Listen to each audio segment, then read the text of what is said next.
असल में आदमी के पास 7 प्रकार के शरीर।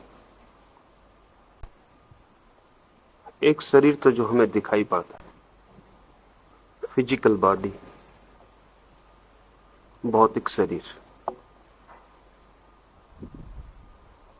दूसरा शरीर जो उसके पीछे है और जिसे इथरिक बॉडी कहें, आकाश शरीर। और तीसरा शरीर जो उसके भी पीछे है, जिसे एस्ट्रल बॉडी कहें, सूक्ष्म शरीर। और चौथा शरीर जो उसके भी पीछे है, जिसे मेंटल बॉडी कहें, मनस शरीर। और पांचवा शरीर जो उसके भी पीछे है, जिसे स्पिरिचुअल बॉडी कहें, आत्मिक शरीर। छठवां शरीर जो उसके भी पीछे है, जिसे हम कॉस्मिक बॉडी कहें, ब्रह्म शरीर। और सातवां शरीर जो उसके भी पीछे है, जिसे हम निर्वाण शरीर, बॉडीलेस बॉडी कहें, अंतिम। इन 7 शरीरों के संबंध में थोड़ा समझेंगे तो फिर कुंडलिनी की बात पूरी तरह समझ में आ सकती। पहले 7 वर्ष में भौतिक शरीर ही निर्मित होता है। जीवन के पहले 7 वर्ष में भौतिक शरीर ही निर्मित होता है। बाकी सारे शरीर बीज रूप होते हैं, उनके विकास की संभावना होती है, लेकिन वे विकसित उपलब्ध नहीं होते।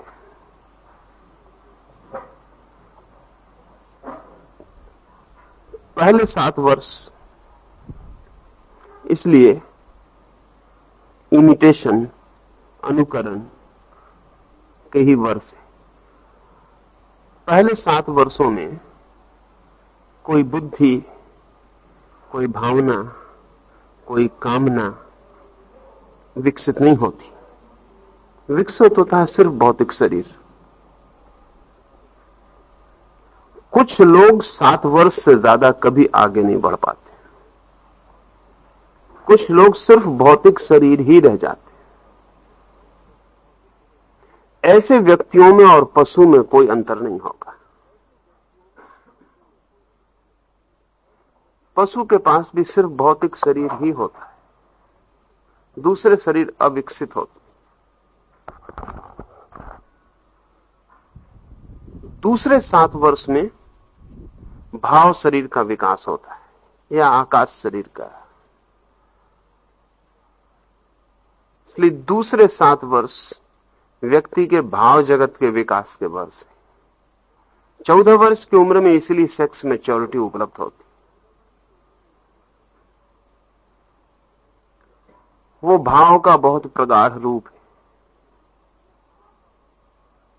कुछ लोग 14 वर्ष के होकर ही रह जाते, शरीर की उम्र बढ़ती जाती, लेकिन उनके पास 2 ही शरीर होते। तीसरे 7 वर्षों में सूक्ष्म शरीर विकसित होता है, 21 वर्ष की उम्र तक। दूसरे शरीर में भाव का विकास होता है, तीसरे शरीर में तर्क, विचार और बुद्धि का विकास होता है। इसलिए 7 वर्ष के पहले दुनिया की कोई अदालत किसी बच्चे को सजा नहीं देगी, क्योंकि उसके पास सिर्फ भौतिक शरीर है। और बच्चे के साथ वही व्यवहार किया जाएगा जो एक पशु के साथ किया जाता है। उसको जिम्मेवार नहीं ठहराया जा सकता। और अगर बच्चे ने कोई पाप भी किया है, अपराध भी किया है, तो यही माना जाएगा कि किसी के अनुकरण में किया है, मूल अपराधी कोई और होगा।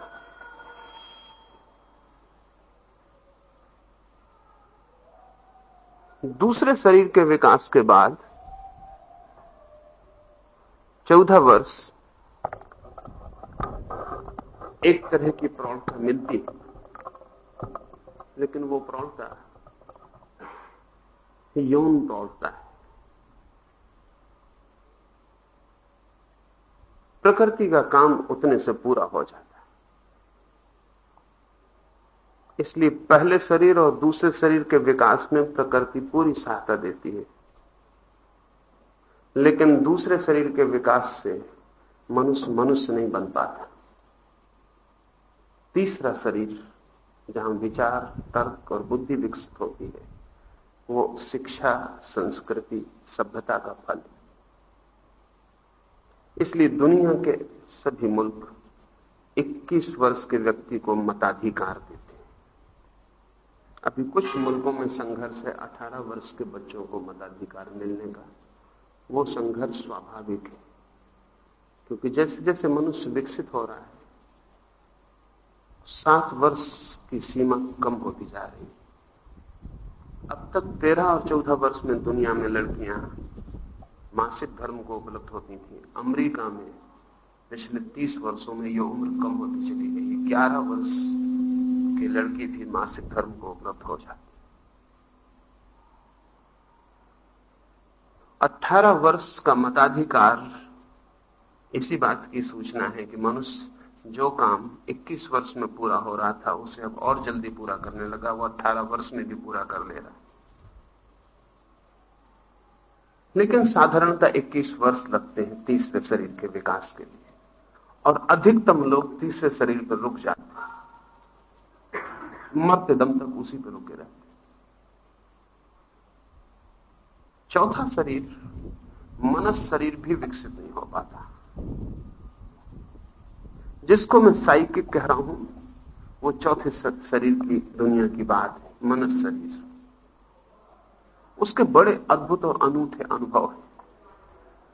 जैसे जिस व्यक्ति की बुद्धि विकसित न हुई हो वो गणित में कोई आनंद नहीं ले सकता, वैसे गणित का अपना आनंद। कोई आइंस्टीन उसमें उतना ही रसमुक्त होता है जितना कोई संगीतज्ञ वीणा में होता हो, कोई चित्रकार रंग में होता हो। आइंस्टीन के लिए गणित कोई काम नहीं है, खेल है, और उसके लिए बुद्धि का उतना विकास चाहिए कि वो गणित को खेल बना सके।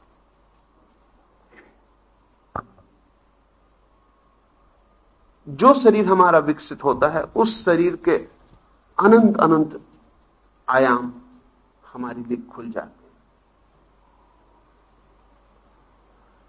जिसका भाव शरीर विकसित नहीं हुआ, जो 7 वर्ष पर ही रुक गया है, उसके जीवन का रस खाने पीने पर समाप्त हो जाए। जिस कौम में पहले शरीर के लोग ज्यादा मात्रा में हैं, उसकी जीभ के अतिरिक्त कोई संस्कृति नहीं होगी। जिस कौम में अधिक लोग दूसरे शरीर के हैं, वो कौम सेक्स सेंटर्ड हो जाएगी।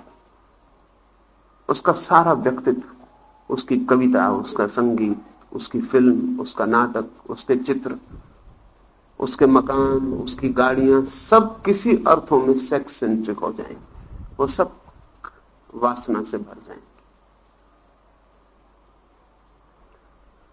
जिस सभ्यता में तीसरे शरीर का विकास हो पाएगा ठीक से, वो सभ्यता अत्यंत बौद्धिक चिंतन और विचार से भर जाएगी। जब भी किसी कौम या समाज की जिंदगी में तीसरे शरीर का विकास महत्वपूर्ण हो जाता है तो बड़ी वैचारिक क्रांतियां घटित होती। बुद्ध और महावीर के वक्त में बिहार ऐसी ही हालत में था कि उसके पास तीसरी क्षमता को उपलब्ध बहुत बड़ा समूह था। इसलिए बुद्ध और महावीर की हैसियत के 8 आदमी बिहार के छोटे से दिनों में पैदा हुए, छोटे से इलाके में, और हजारों प्रतिभाशाली लोग पैदा हुए। सुकरात और प्लेटो के वक्त यूनान की ऐसी ही हालत, कन्फ्यूशियस और लाओत्से के समय चीन की ऐसी ही हालत। और बड़े मजे की बात है कि ये सारे महान व्यक्ति 500 साल के भीतर सारी दुनिया में हुए।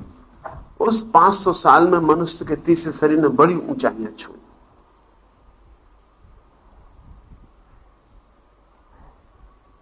लेकिन आमतौर से तीसरे शरीर पर मनुष्य रुक जाता है। अधिक लोग 21 वर्ष के बाद कोई विकास नहीं करते। लेकिन ध्यान रहे, चौथा जो शरीर है उसके अपने अनूठे अनुभव हैं। जैसे तीसरे शरीर के हैं, दूसरे शरीर के हैं, पहले शरीर के हैं। चौथे शरीर के बड़े अनूठे अनुभव हैं, जैसे सम्मोहन, टेलीपैथी, क्लरवायंस, ये सब चौथे शरीर की संभावना है। आदमी बिना समय और स्थान की बाधा के दूसरे से संबंधित हो सकता है, बिना बोले दूसरे के विचार पढ़ सकता है या अपने विचार दूसरे तक पहुंचा सकता है, बिना कहे, बिना समझाए कोई बात दूसरे में प्रवेश कर सकता है और उसका बीज बना सकता है। शरीर के बाहर यात्रा कर सकता है, एस्ट्रल प्रोजेक्शन, शरीर के बाहर घूम सकता है, अपने इस शरीर से अपने को अलग जान सकता है। इस चौथे शरीर की, मनुष्य शरीर की, साइकिक बॉडी की बड़ी संभावनाएं हैं जो हम बिल्कुल ही विकसित नहीं कर पाते, क्योंकि इस दिशा में खतरे बहुत हैं एक, और इस दिशा में मिथ्या की बहुत संभावना है दो, क्योंकि जितनी चीजें सूक्ष्म होती चली जाती हैं उतनी ही मिथ्या और फॉल्स संभावनाएं बढ़ती चली जाती हैं। अब एक आदमी अपने शरीर के बाहर गया या नहीं, वो सपना भी देख सकता है अपने शरीर के बाहर जाने का, जा भी सकता है, और उसके अतिरिक्त, स्वयं के अतिरिक्त और कोई गवाह नहीं होगा। इसलिए धोखे में पड़ जाने की बहुत गुंजाइश है, क्योंकि दुनिया जो शुरू होती है इस शरीर से वो सब्जेक्टिव है, इसके पहले की दुनिया ऑब्जेक्टिव है। अगर मेरे हाथ में रुपया है तो आप भी देख सकते हैं, मैं भी देख सकता हूं, 50 लोग देख सकते हैं। ये कॉमन रियलिटी है जिसमें हम सब सहभागी हो सकते हैं और जांच हो सकती है रुपया है या नहीं। लेकिन मेरे विचारों की दुनिया में आप सहभागी नहीं हो सकते, मैं आपके विचारों की दुनिया में सहभागी नहीं हो सकता। वो निजी दुनिया शुरू हो गई। जहां से निजी दुनिया शुरू होती है वहां से खतरा शुरू होता है, क्योंकि किसी चीज की वैलिडिटी, किसी चीज की सच्चाई के सारे बाह्य नियम खत्म हो जाते हैं। इसलिए असली डिसेप्शन का जो जगत है वो चौथे शरीर से शुरू होता है। उसके पहले के सब डिसेप्शन पकड़े जा सकते, उसके पहले के सब धोखे पकड़े जा सकते। और ऐसा नहीं है कि चौथे शरीर में जो धोखा दे रहा है वो जरूरी रूप से जान के दे रहा हो। बड़ा खतरा ये, वो अनजाने दे सकता है, खुद को दे सकता है, दूसरों को दे सकता है, उसे कुछ पता ही ना हो, क्योंकि चीजें इतनी बारीक और निजी हो गई हैं कि उसके खुद के पास भी कोई कसौटी नहीं है कि वो जाके जांच करे कि सच में जो हो रहा है वो हो रहा है कि वो कल्पना कर रहा है। तो ये जो चौथा शरीर है, इससे हमने मनुष्यता को बचाने की कोशिश की, और अक्सर ऐसा हुआ कि इस शरीर का जो लोग उपयोग करने वाले थे उनकी बहुत तरह की बदनामी और कंडेमनेशन हुआ। यूरोप में हजारों स्त्रियों को जला डाला गया, विचेस कहके, डांकने कहके, क्योंकि उनके पास ये चौथे शरीर का काम था। हिंदुस्तान में सैकड़ों तांत्रिक मार डाले गए इस चौथे शरीर की वजह से, क्योंकि वे कुछ सीक्रेट्स जानते थे जो कि हमें खतरनाक मालूम पड़े। आपके मन में क्या चल रहा है वे जान सकते हैं, आपके घर में कहां क्या रखा है ये उन्हें घर के बाहर से पता हो सकता है। तो सारी दुनिया में इस चौथे शरीर को एक तरह का ब्लैक आर्ट समझ लिया गया है कि एक काले जादू की दुनिया है जहां की कोई भरोसा नहीं कि क्या हो जाए। और एक बार भी हमने मनुष्य को तीसरे शरीर पर रोकने की भरसक चेष्टा की कि चौथे शरीर पर खतरे थे, लेकिन खतरों के साथ उतने ही अद्भुत लाभ भी। तो बजाय इसके कि रोकते, जांच पड़ताल जरूरी थी कि वहां भी हम रास्ते खोज सकते हैं जांचने के। और अब वैज्ञानिक उपकरण भी हैं और समझ भी बढ़ी, रास्ते खोजे जा सकते हैं। जैसे कुछ चीजों के रास्ते अभी खोजे गए। कल ही मैं देख रहा था, अभी तक ये पक्का नहीं हो पाता था कि जानवर सपने देखते हैं कि नहीं देखते, क्योंकि जब तक जानवर कहे ना तब तक कैसे पता चले। हमारा भी पता इसलिए चलता है कि हम सुबह कह सकते हैं कि हमने सपना देखा। क्योंकि जानवर नहीं कह सकता तो कैसे पता चले कि जानवर सपना देखता है या नहीं देखता। बहुत तकलीफ से लेकिन रास्ता खोज लिया गया। एक आदमी ने बंदरों पर वर्षों मेहनत की ये बात जांचने के लिए वो सपने देखते हैं कि नहीं। अब सपना बहुत निजी चौथे बॉडी की बात है, बहुत निजी बात है, पर उसकी जांच की उसने जो व्यवस्था की वो समझने जैसी। उसने बंदरों को फिल्म दिखानी शुरू की, पर्दे पर फिल्म दिखानी शुरू की, और जैसे ही फिल्म चलनी शुरू हो नीचे से बंदर को शाख देने शुरू किए बिजली की। और उसकी कुर्सी पर एक बटन लगा रखी जो उसको सिखा दी कि जब भी उसको शाख लगे तो बटन बंद कर दे तो शाख लगना बंद हो जाए। फिल्म शुरू हो और शाख लगे और वो बटन बंद करे, ऐसा उसका अभ्यास कराया। फिर उस कुर्सी पर उसको सो जाने दिया। जब उसका सपना चला तो उसको घबराहट हुई कि शाख न लग जाए। नींद में उसको घबराहट हुई क्योंकि वो सपना और पर्दे पर फिल्म एक ही चीज है उसके लिए। उसने तत्काल बटन दबाई। इस बटन के दबाने का बार बार प्रयोग करने पर ख्याल में आया कि उसको कभी सपना चलता तब वो बटन दबा देता फौरन। अब सपने जैसी गहरी भीतर की दुनिया की, वो भी बंदर की, जो कह ना सके, बाहर से जांच का कोई उपाय खोजा जा सका। साधुकों ने चौथे शरीर के भी बाहर से जांचने के उपाय खोज लिए और अब तय किया जा सकता है कि जो हुआ वो सच है या गलत, वो मिथ्या है या सही। जिस कुंडलनी का तुमने चौथे शरीर पर अनुभव किया वो वास्तविक है या झूठ। सिर्फ साइकिक होने से झूठ नहीं होती, फॉल्स साइकिक स्थितियां भी हैं और ट्रू साइकिक स्थितियां भी। यानी जब मैं कहता हूं कि वो मनस की है बात, तो इसका मतलब ही नहीं होता कि झूठ हो गई। मनस में भी झूठ हो सकती है और मनस में भी सही हो सकती है। तुमने एक सपना देखा रात, यह सपना एक सत्य है क्योंकि यह घटा, लेकिन सुबह उठकर तुम ऐसे सपने को भी याद कर सकते हो जो तुमने देखा नहीं, लेकिन तुम कह रहे हो कि मैंने देखा, तब यह झूठ है। एक आदमी सुबह उठकर कहता है कि मैं सपना देखते ही नहीं।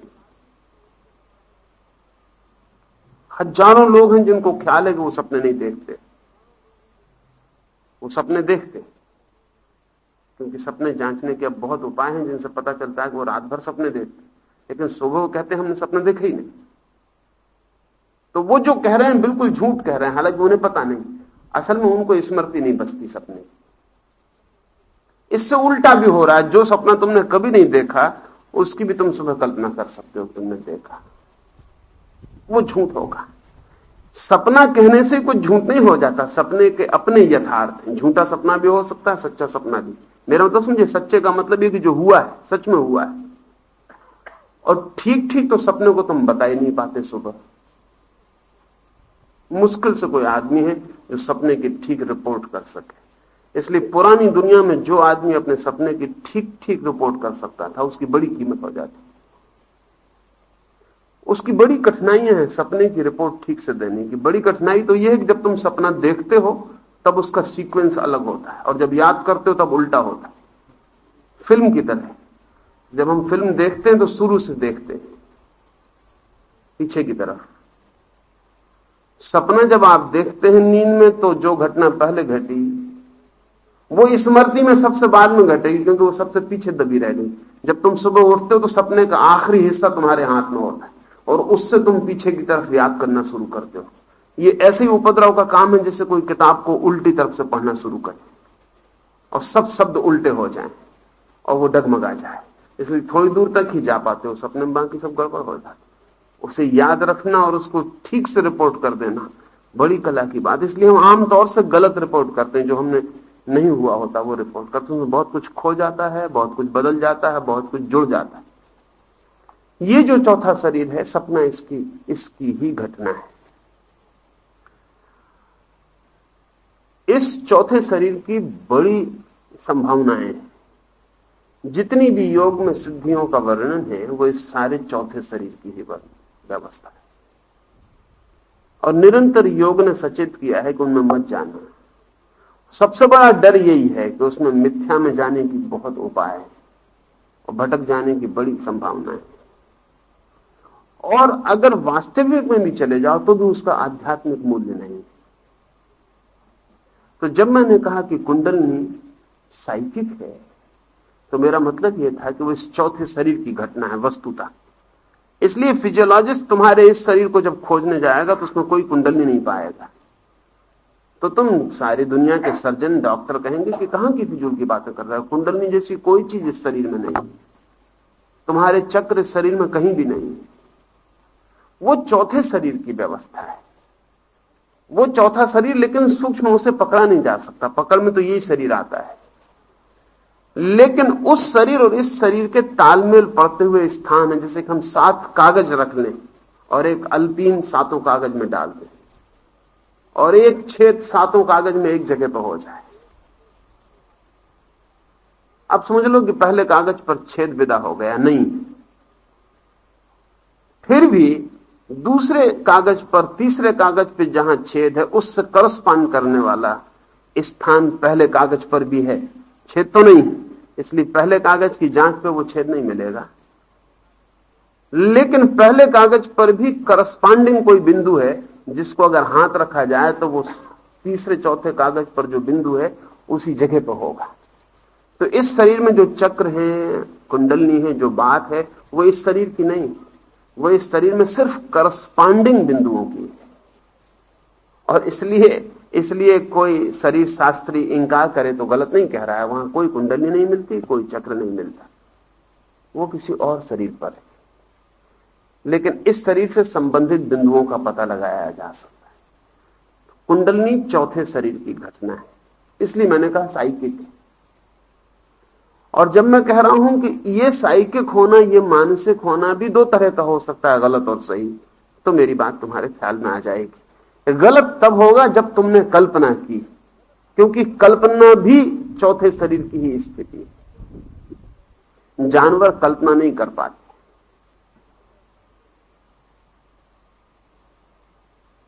तो जानवर का अतीत थोड़ा बहुत होता है, भविष्य बिल्कुल नहीं होता।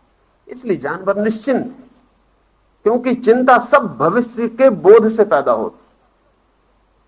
जानवर रोज अपने आसपास किसी को मरते देखते, लेकिन ये कल्पना नहीं कर पाते कि मैं मरूंगा। इसलिए मृत्यु का कोई भय जानवर को नहीं। आदमी में भी बहुत आदमी हैं जिनको ये ख्याल नहीं आता कि मैं मरूंगा। तो भी ख्याल आता कोई और मरता है, कोई और मरता है, कोई और मरता है, मैं मरूंगा इसका ख्याल नहीं आता। उसका कारण सिर्फ यह है कि चौथे शरीर में कल्पना जितनी विस्तीर्ण होनी चाहिए कि दूर तक देख पाए, वो नहीं हो रहा। अब इसका मतलब यह हुआ कि कल्पना भी सही होती और मिथ्या होती। सही का मतलब सिर्फ यह है कि हमारी संभावना दूर तक देखने की, जो अभी नहीं है उसको देखने की संभावना कल्पना की बात है। लेकिन जो होगा ही नहीं, जो है ही नहीं, उसको भी मान लेना कि हो गया है और है, वो मिथ्या कल्पना हो गई। तो कल्पना का अगर ठीक उपयोग हो तो विज्ञान पैदा हो जाता है, क्योंकि विज्ञान सिर्फ एक कल्पना है प्राथमिक रूप से। हजारों साल से आदमी सोचता है कि आकाश में उड़ेंगे। जिस आदमी ने यह सोचा है आकाश में उड़ेंगे, बड़ा कल्पनाशील रहा होगा। लेकिन अगर किसी आदमी ने यह न सोचा होता तो राइट ब्रदर्स हवाई जहाज नहीं बना सकते थे। हजारों लोगों ने कल्पना की है और सोचा है कि हवाई जहाज में उड़ेंगे, इसकी संभावना को जाहिर किया है। फिर धीरे धीरे संभावना प्रकट होती चली गई, खोज हो गई और बात हो गई। फिर हम सोच रहे हैं हजारों वर्षों से कि चांद पर पहुंचेंगे। वो कल्पना थी, उस कल्पना को जगह मिल गई, लेकिन वो कल्पना ऑथेंटिक थी। यानी वो कल्पना मिथ्या के मार्ग पर नहीं थी, वो कल्पना भी उस सत्य के मार्ग पर थी जो कल आविष्कृत हो सकता है। तो वैज्ञानिक भी कल्पना कर रहा है, एक पागल भी कल्पना कर रहा है। तो अगर मैं कहूं कि पागलपन भी कल्पना है और विज्ञान भी कल्पना है, तो तुम ये मत समझ लेना कि दोनों एक ही चीज। पागल भी कल्पना कर रहा है, लेकिन वो ऐसी कल्पनाएं कर रहा है जिनका वस्तु जगत से कभी कोई तालमेल न है, न हो सकता है। वैज्ञानिक भी कल्पना कर रहा है, लेकिन ऐसी कल्पना कर रहा है जो वस्तु जगत से तालमेल रखती है, और अगर कहीं तालमेल नहीं रखती है तो तालमेल होने की संभावना है पूरी की पूरी। तो इस चौथे शरीर की जो भी संभावनाएं हैं उनमें सदा डर है कि हम कहीं भी चूक जाएं और मिथ्या का जगत शुरू हो जाता है। तो इसलिए इस चौथे शरीर में जाने के पहले सदा अच्छा है कि हम कोई अपेक्षाएं लेके ना जाएं, एक्सपेक्टेशंस ना हो, क्योंकि ये चौथा शरीर मनस शरीर है। जैसे कि मुझे अगर जमीन इस मकान से नीचे उतरना है वस्तुतः, तो मुझे सीढ़ियां खोजनी पड़ेंगी, लिफ्ट खोजनी पड़ेगी। लेकिन मुझे अगर विचार में उतरना है तो लिफ्ट और सीढ़ी की कोई जरूरत नहीं, मैं यहीं बैठ के उतर जाऊंगा। तो विचार और कल्पना में खतरा यह है कि चूंकि कुछ नहीं करना पड़ता, सिर्फ विचार करना पड़ता है, कोई भी उतर सकता है। और अगर अपेक्षाएं लेके कोई गया तो जो अपेक्षाएं लेके जाता है उन्हीं में उतर जाएगा, क्योंकि मन कहेगा कि ठीक, कुंडलनी जगानी, ये जाग गई, और तुम कल्पना करने लगोगे कि जाग रही जाग रही जाग गई, और तुम्हारा मन कहेगा कि बिल्कुल जाग गई और बात खत्म हो गई, कुंडलनी उपलब्ध हो गई, चक्र खुल गए, ऐसा हो गया। लेकिन इसको जांचने की कोई कसौटी है, और वो कसौटी यह है कि प्रत्येक चक्र के साथ तुम्हारे व्यक्तित्व में आमूल परिवर्तन होगा। उस परिवर्तन की तुम कल्पना नहीं कर सकते, क्योंकि वो परिवर्तन वस्तु जगत का हिस्सा है। जैसे कुंडलनी जगे तो शराब नहीं पी जा सकती, असंभव है, क्योंकि वो जो मनस शरीर है वो सबसे पहले शराब से प्रभावित होता है। वो बहुत डेलिकेट है, इसलिए बड़ी हैरानी की बात जान के होगी कि अगर स्त्री शराब पी ले और पुरुष शराब पी ले, तो पुरुष शराब पी के इतना खतरनाक कभी नहीं होता जितनी स्त्री शराब पी के खतरनाक हो जाए। उसका मन शरीर और भी डेलिकेट है।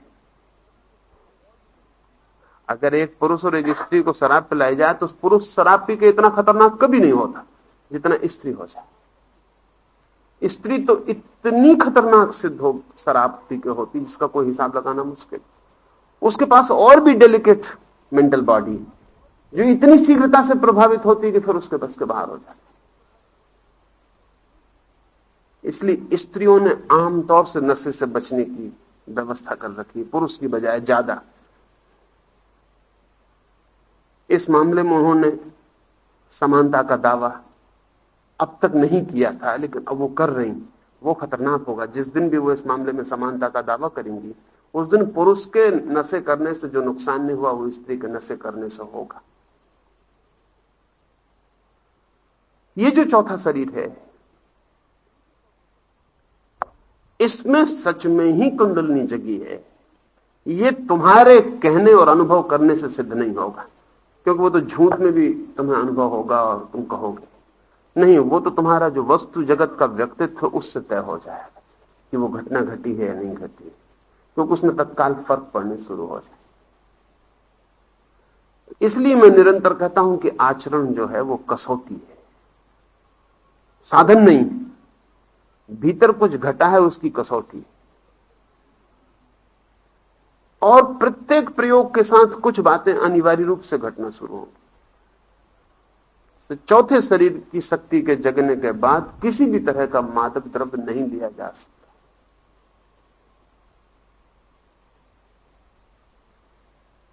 अगर लिया जाता है और उसमें रस है तो जानना चाहिए कि किसी मिथ्या कुंडलनी के ख्याल में पड़ गए हो, वो नहीं संभव है।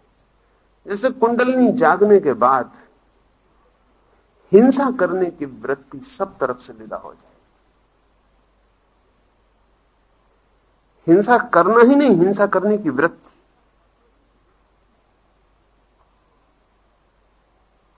क्योंकि हिंसा करने की जो वृत्ति है, हिंसा करने का जो भाव है, दूसरे को नुकसान पहुंचाने की जो भावना और कामना है, वो तभी तक हो सकती है जब तक कि तुम्हारी कुंडलनी शक्ति नहीं जगी। जिस दिन वो जगती है उसी दिन से तुम्हें दूसरा नहीं दिखाई पड़ता कि उसको तुम नुकसान पहुंचा सको। उसको तुम नुकसान नहीं पहुंचा सकते, और तब तुम्हें हिंसा रोकनी नहीं पड़ेगी, तुम हिंसा नहीं कर पाओगे। और अगर तब भी रोकनी पड़ रही हो तो जानना चाहिए कि वो जगी नहीं। अगर तुम्हें अब भी संयम रखना पड़ता हो हिंसा पर, तो समझना चाहिए कि अभी कुंडली नहीं जगी है।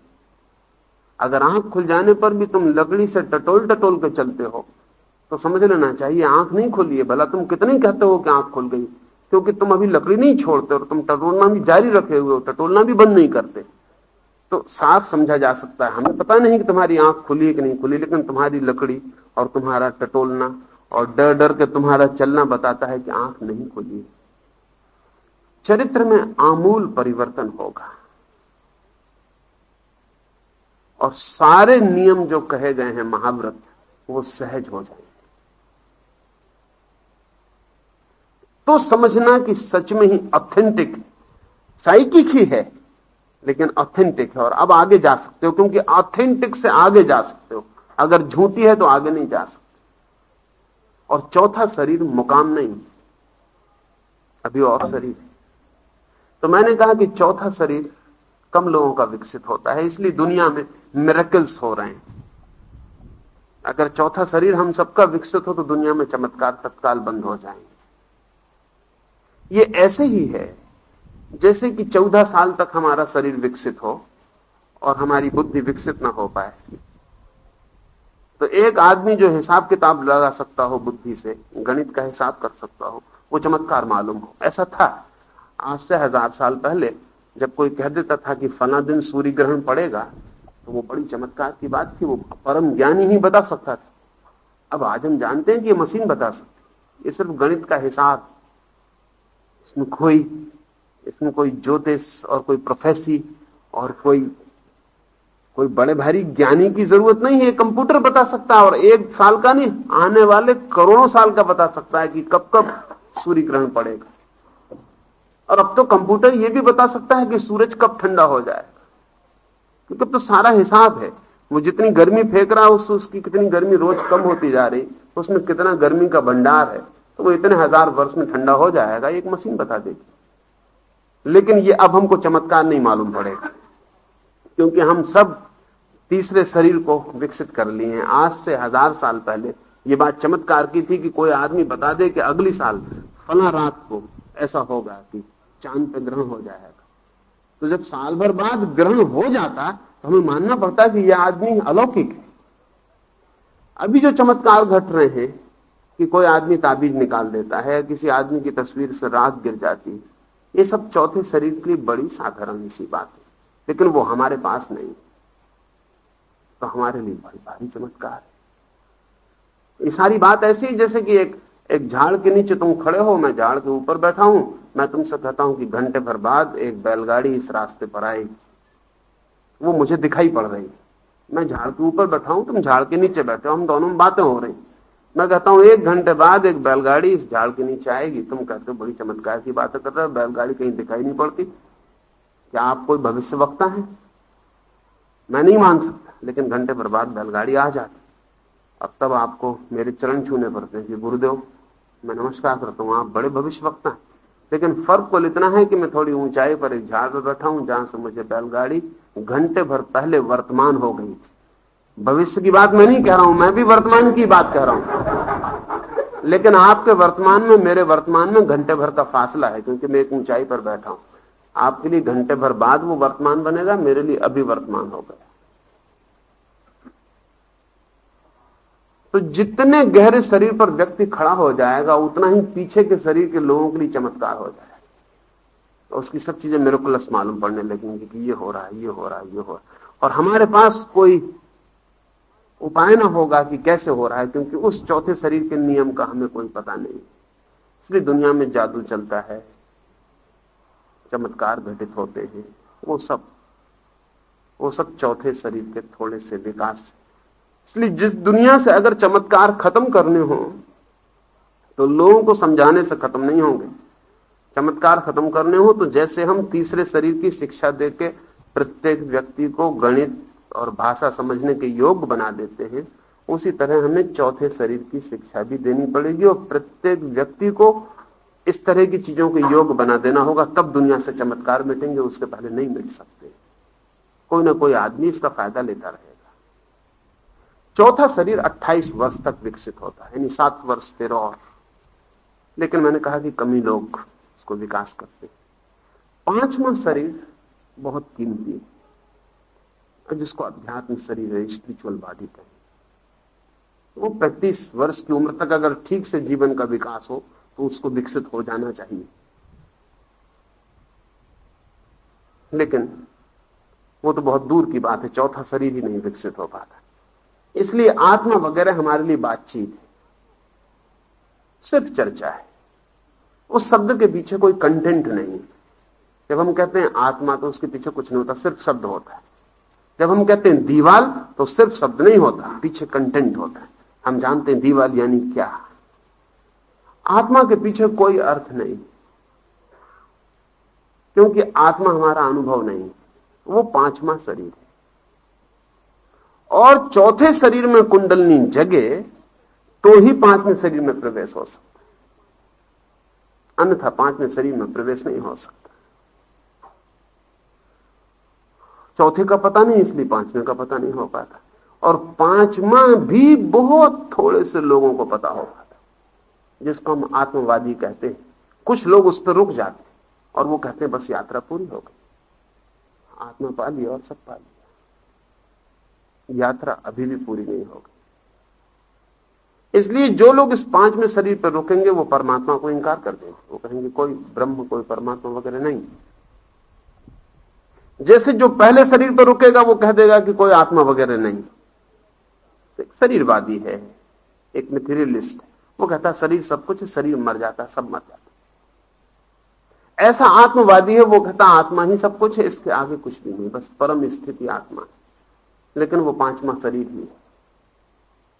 6वां शरीर ब्रह्म शरीर, तो कॉस्मिक बॉडी। जब कोई आत्मा को विकसित कर ले और उसको खोने को राजी हो तब वो 6वें शरीर में प्रवेश करता है। वो 42 वर्ष की उम्र तक सहज हो जाना चाहिए। अगर दुनिया में मनुष्य जाति वैज्ञानिक ढंग से विकसित करे तो 42 वर्ष तक हो जाना, और 7वां शरीर 49 वर्ष तक हो जाना चाहिए। वो 7वां शरीर निर्वाण काया है, वो कोई शरीर नहीं, वो बॉडीलेसनेस की हालत है, वो परम।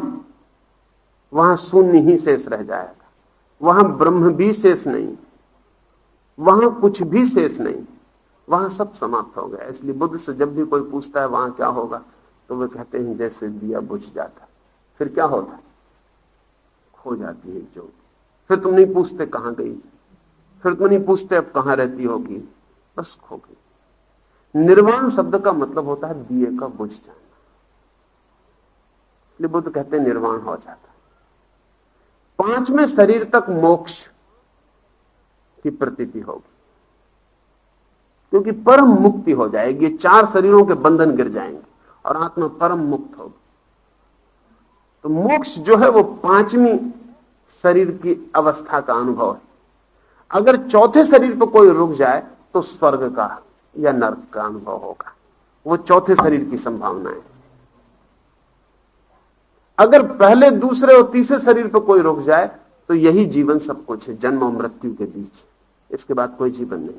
अगर 4थे शरीर पर चला जाए तो इस जीवन के बाद नरक और स्वर्ग का जीवन है, दुख और सुख की अनंत संभावनाएं हैं वहां। अगर 5वें शरीर पर पहुंच जाए तो मोक्ष का द्वार है। अगर 6वें पर पहुंच जाए तो मोक्ष के विपार ब्रह्म की संभावना। वहां ना मुक्त है ना अमुक्त है, वहां जो भी है उसके साथ वो एक हो गया।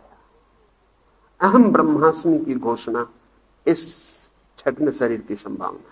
लेकिन अभी एक कदम और, जो लास्ट जंप है, जहां ना अहम है ना ब्रह्म, जहां मैं और तू दोनों नहीं है, जहां कुछ है ही नहीं, जहां परम शून्य, टोटल एब्सोल्यूट वॉइड, वो निर्वाण। ये 7 शरीर है। इसलिए 50 वर्ष की 49 वर्ष में ये पूरा होता है। इसलिए औसतन 50 वर्ष को क्रांति का बिंदु समझा जाता था। 25 वर्ष तक एक जीवन व्यवस्था थी। इस 25 वर्ष में कोशिश की जाती थी कि हमारे जो भी जरूरी शरीर हैं वो विकसित हो जाएं, यानी 4थे शरीर तक आदमी पहुंच जाए, मनस शरीर तक आदमी पहुंच जाए तो उसकी शिक्षा पूरी हुई। फिर वो 5वें शरीर को जीवन में खोजे और 50 वर्ष तक, शेष 25 वर्षों में वो 7वें शरीर को उपलब्ध हो जाए। इसलिए 50 वर्ष में दूसरा क्रांति का बिंदु आएगा कब वो वानप्रस्थ हो जाए। वानप्रस्थ का मतलब केवल इतना ही है कि उसका मुख अब जंगल की तरफ हो जाए, अब आदमी की तरफ से, समाज की तरफ से, भीड़ की तरफ से वो मुंह को फेर ले। 75 वर्ष फिर एक क्रांति का बिंदु है जहां से वो संन्यास्त हो जाए, वन की तरफ मुंह फेर ले, ये भीड़ और आदमी से बचे। और संन्यास्त का मतलब है अपने से भी बचे, अब अपने से भी मुंह फेर ले। तो सुना ना तुम, ये नहीं जंगल में मैं तो बच ही जाऊंगा, फिर इसको भी छोड़ने का वक्त है कि 75 वर्ष में फिर इसको भी छोड़। लेकिन ग्रस्त जीवन में उसके सातों शरीर का अनुभव और विकास हो जाना चाहिए, तो ये सब आगे बड़ा सहज और आनंदपूर्ण हो जाएगा। और अगर ये ना हो पाए तो ये बड़ा कठिन हो जाएगा, क्योंकि प्रत्येक उम्र के साथ विकास की एक स्थिति जुड़ी है। अगर एक बच्चे का शरीर 7 वर्ष में स्वस्थ ना हो पाए तो फिर जिंदगी भर वो किसी न किसी अर्थों में बीमार रहेगा। ज्यादा से ज्यादा हम इतने इंतजाम कर सकते हैं कि वो बीमार ना रहे, लेकिन स्वस्थ कभी ना हो सके, क्योंकि उसकी बेसिक फाउंडेशन जो 7 साल में पड़नी थी वो डगमगा गई। वो उसी वक्त पड़नी थी। जैसे कि हमने मकान की नींव भरी, अगर नींव कमजोर रह गई तो शिखर पर पहुंचकर उसको ठीक करना बहुत मुश्किल मामला है। वो जब नींव भरी थी तभी मजबूत हो जानी चाहिए थी। तो वो जो पहले 7 वर्ष हैं, वो अगर शारीरिक शरीर के लिए पूरी व्यवस्था मिल जाए तो बात बनेगी। दूसरे 7 वर्ष में अगर भाव शरीर का ठीक विकास ना हो पाए तो 25 सेक्सुअल परवर्सन पैदा हो जाए, फिर उनको सुधारना बहुत मुश्किल हो जाए। वो वही वक्त है जबकि तैयारी उसकी हो जानी चाहिए। यानी जीवन की प्रत्येक सीढ़ी पर प्रत्येक शरीर के साधना का सुनिश्चित समय, उसमें 1-2 इंच फेर फासले और बात है, लेकिन एक सुनिश्चित समय। अगर किसी बच्चे में 14 साल तक सेक्स का विकास ना हो पाए तो अब उसकी जिंदगी भर किसी तरह की मुसीबत में बीतेगी। अगर 21 वर्ष तक उसकी बुद्धि विकसित ना हो पाए तो फिर अब बहुत कम उपाय हैं कि 21 वर्ष के बाद हम उसकी बुद्धि को विकसित करवा पाए। लेकिन इस संबंध में हम सब राजी हो जाते हैं कि ठीक बात है, इसलिए हम पहले शरीर की भी फिक्र कर लेते हैं, स्कूल में पढ़ा देते हैं, सब कर देते हैं। लेकिन बाद के शरीरों का विकास भी सुनिश्चित उम्र से बंधा हुआ है, और वो चूक जाने की वजह से बहुत कठिनाई होती है। एक आदमी 50 साल की उम्र में उस शरीर को विकसित करने में लगता है जो उसे 21 वर्ष में लगना चाहिए था। तो 21 वर्ष में जितनी ताकत उसके पास थी उतनी 50 वर्ष में उसके पास नहीं, इसलिए अकारण कठिनाई पड़ती है और उसे बहुत ज्यादा श्रम उठाना पड़ता है। जो कि 21 वर्ष में आसान हुआ होता वो अब एक लंबा पथ और कठिन पथ हो जाता है। और एक कठिनाई हो जाती है कि 21 वर्ष में उस द्वार पर खड़ा था और 21 वर्ष और 50 वर्ष के 30 वर्ष में वो इतने बाजारों में भटका है कि वो दरवाजे पे भी नहीं है। अब जहां 21 वर्ष में अपने आप खड़ा हो गया, जहां से जरा सी चोट और दरवाजा खुलता, अब उसको वो दरवाजा फिर से खोजना है। अब इस बीच इतना भटक चुका है, इतने दरवाजे देख चुका है, उसे पता लगाना भी मुश्किल है कि वो दरवाजा कौन सा जिसमें मैं 21 वर्ष में खड़ा हो गया। इसलिए 25 वर्ष तक एक बड़ी सुनियोजित व्यवस्था की जरूरत है बच्चों के लिए। वो इतनी सुनियोजित होनी चाहिए कि उनको चौथे पर तो पहुंचा दे। चौथे के बाद बहुत आसान है मामला।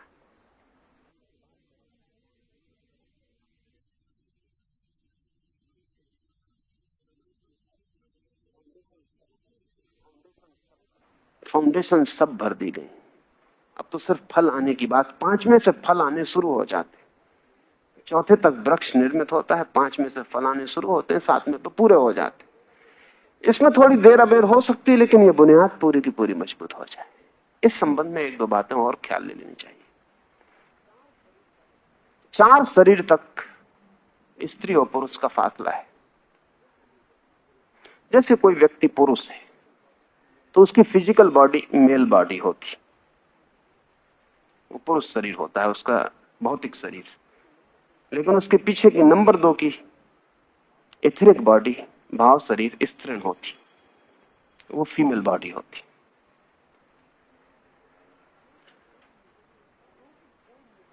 क्योंकि कोई नेगेटिव या कोई पॉजिटिव अकेला नहीं रह सकता। स्त्री का शरीर और पुरुष का शरीर, इसको अगर हम विद्युत की भाषा में कहें तो नेगेटिव और पॉजिटिव बॉडीज है। स्त्री के पास नेगेटिव बॉडी है, स्थूल। इसलिए स्त्री कभी भी सेक्स के संबंध में आक्रामक नहीं हो सकती। वो पुरुष पर बलात्कार नहीं कर सकती, उसके पास नेगेटिव बॉडी है। वो बलात्कार झेल सकती है, कर नहीं सकती। पुरुष की बिना इच्छा के स्त्री उसके साथ कुछ भी नहीं कर सकती, लेकिन पुरुष के पास पॉजिटिव बॉडी है, वो स्त्री की बिना इच्छा के भी कुछ कर सकता है। आक्रामक शरीर है उसके पास। नेगेटिव का मतलब ऐसा नहीं कि शून्य, और ऐसा नहीं कि ऋणात्मक। नेगेटिव का मतलब विद्युत की भाषा में इतने होता है रिजर्वायर। स्त्री के पास एक ऐसा शरीर है जिसमें शक्ति संरक्षित है, बड़ी शक्ति संरक्षित, लेकिन सक्रिय नहीं है वो निष्क्रिय शक्ति। इसलिए स्त्रियां कुछ सृजन नहीं कर पाती, ना कोई बड़ी कविता का जन्म कर पाती हैं, ना कोई बड़ी पेंटिंग बना पाती हैं, ना कोई विज्ञान की खोज कर पाती हैं। उनके ऊपर कोई बड़ी खोज नहीं है, उनके ऊपर कोई सृजन नहीं है, क्योंकि सृजन के लिए आक्रामक होना जरूरी। वे सिर्फ प्रतीक्षा करते रहते, इसलिए सिर्फ बच्चे पैदा कर पाते।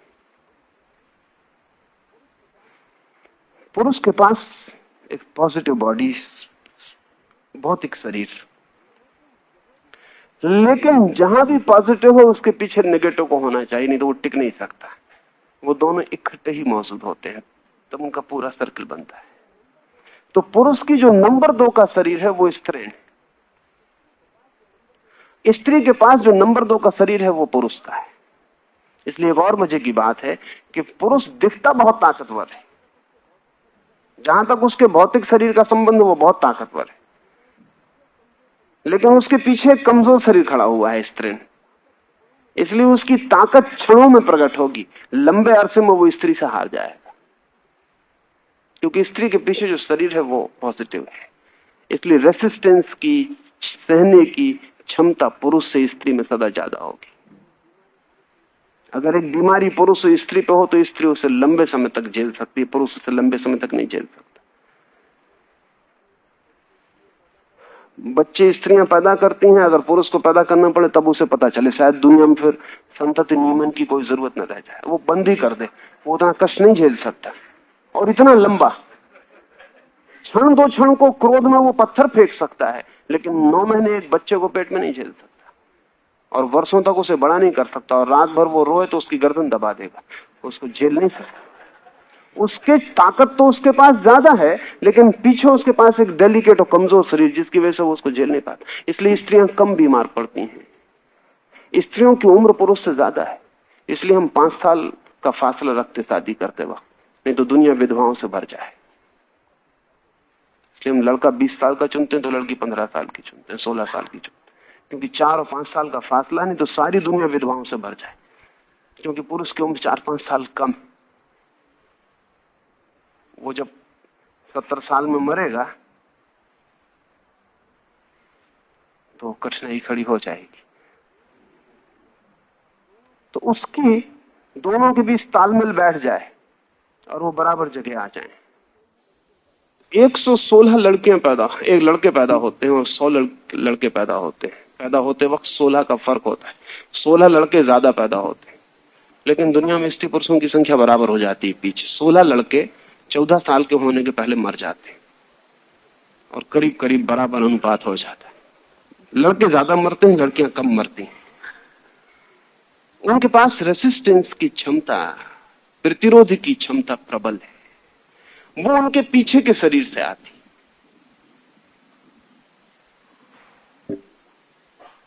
दूसरी बात, तीसरा शरीर जो है पुरुष का, वो फिर पुरुष का होगा। यानी सूक्ष्म शरीर, और चौथा शरीर मनस शरीर फिर स्त्री का होगा, और ठीक है 16 स्त्री में होगा। 4 शरीरों तक स्त्री पुरुष का विभाजन, 5वां शरीर बियॉन्ड सेक्स है। इसलिए आत्म उपलब्धि होते ही इस जगत में फिर कोई स्त्री और पुरुष नहीं है, लेकिन तब तक स्त्री पुरुष है। और इस संबंध में एक बात और ख्याल आती, वो मैं आपसे कहूं कि चूंकि प्रत्येक पुरुष के पास स्त्री का शरीर है भीतर, और प्रत्येक स्त्री के पास पुरुष का शरीर है, अगर संयोग से स्त्री को ऐसा पति मिल जाए जो उसके भीतर के पुरुष शरीर से मेल खाता हो, तभी विवाह सफल होता, नहीं तो नहीं हो पाता। या पुरुष को ऐसी स्त्री मिल जाए जो उसके भीतर की स्त्री से मेल खाती, तो ही सफल होता, नहीं तो नहीं हो पाता। इसलिए सारी दुनिया में 100 में 99 विवाह असफल होते, क्योंकि उनकी गहरी सफलता का सूत्र अभी तक साफ नहीं हो सका है, और उसको हम कैसे खोजबीन करें कि उनके भीतरी शरीरों से मेल खा जाए, तब तक दुनिया में विवाह असफल ही होता रहेगा। इसलिए हम कुछ भी इंतजाम कर लें, वो सफल नहीं हो सकता। और उसको हम तभी खोज पाएंगे जब ये सारी की सारी शरीरों की पूरी वैज्ञानिक व्यवस्था अत्यंत स्पष्ट हो जाए। और इसलिए अगर एक युवक विवाह के पहले, एक युवती विवाह के पहले अपनी कुंडलिनी जागरण तक पहुंच गए हों, तो उन्हें ठीक साथी चुनना सदा आसान है। उसके पहले ठीक साथी चुनना कभी भी आसान नहीं, क्योंकि वे अपने भीतर के शरीरों की पहचान से बाहर के ठीक शरीर को चुन पा सकते। इसलिए हमारी कोशिश थी, जो लोग जानते थे वो 25 वर्ष तक ब्रह्मचर्य वास में और इन 4 शरीरों के विकास तक ले जाने, तभी विवाह, उसके पहले विवाह नहीं। क्योंकि किससे विवाह करना है, किसके साथ तुम्हें रहना है, खोज किसकी है, हम किसको खोज रहे हैं? एक पुरुष एक स्त्री को, कौन सी स्त्री को खोज रहा है जिससे वो तृप्त हो सकेगा? वो अपने ही भीतर की स्त्री को खोज रहा है। एक स्त्री अपने ही भीतर के पुरुष को खोज रही। अगर कहीं तालमेल बैठ जाता है संयोग से, तब तो वो तृप्त हो जाता है, अन्यथा वो अतृप्ति बनी रहती। फिर 1000 तरह की विकृति पैदा होती है कि वो वैश्या को खोज रहा है, वो पड़ोस की स्त्री को खोज रहा है, वो यहां जा रहा है, वो वहां जा रहा है, वो परेशानी बढ़ती चली जाती है। और जितनी मनुष्य की बुद्धि विकसित होगी, उतनी ये परेशानी बढ़ेगी। अगर 14 वर्ष तक ही आदमी रुक जाए तो परेशानी नहीं होगी, क्योंकि ये सारी परेशानी तीसरे शरीर के विकास से शुरू होगी, बुद्धि की। अगर सिर्फ दूसरा शरीर विकसित हो, भाव शरीर, तो वो सेक्स से तृप्त हो जाएगा। इसलिए 2 रास्ते थे, या तो हम 25 वर्ष तक ब्रह्मचर्य के काल में उसको 4 शरीरों तक पहुंचा दें, और या फिर बाल विवाह कर दें। क्योंकि बाल विवाह का मतलब है कि बुद्धि का शरीर विकसित होने के पहले, ताकि वो सेक्स पर ही रुक जाए और कभी झंझट में ना पड़े। तब उसका जो संबंध है स्त्री पुरुष का, वो बिल्कुल पाशविक संबंध है। विवाह बाल विवाह का जो संबंध है वो सिर्फ सेक्स का संबंध है, प्रेम जैसी संभावना वहां नहीं है। इसलिए अमेरिका जैसे मुल्कों में जहां शिक्षा बहुत बढ़ गई और जहां तीसरा शरीर पूरी तरह विकसित हो गया, वहां विवाह टूटेगा, वो नहीं बच सकता। क्योंकि तीसरा शरीर कहता है मेल नहीं खाता, इसलिए तलाक फौरन तैयार हो जाएगा, क्योंकि मेल नहीं खाता तो इसको खींचना कैसे संभव है। ये 4 शरीर अगर विकसित हो तो ही मैं कहता हूं शिक्षा ठीक है, सम्यक। राइट एजुकेशन का मतलब 4 शरीर तक तुम्हें ले जाए, क्योंकि 5वें शरीर तक कोई शिक्षा नहीं ले जा सकती, वहां तो तुम्हें जाना पड़ेगा। लेकिन 4 शरीर तक शिक्षा ले जा सकती, इसमें कोई कठिनाई नहीं। 5वां कीमती शरीर है, उसके बाद यात्रा निजी शुरू हो जाती है। फिर 6वां और 7वां तुम्हारी निजी यात्रा है। कुंडलनी जो है वो 4थे शरीर की संभावना है। मेरी बात ख्याल में आई? अंदर आ जाएं एक बार की, नहीं फिर बात और बढ़ेगी तो कठिनाई होगी। स्त्रियां बाहर छूट जाएं तो चलेगा।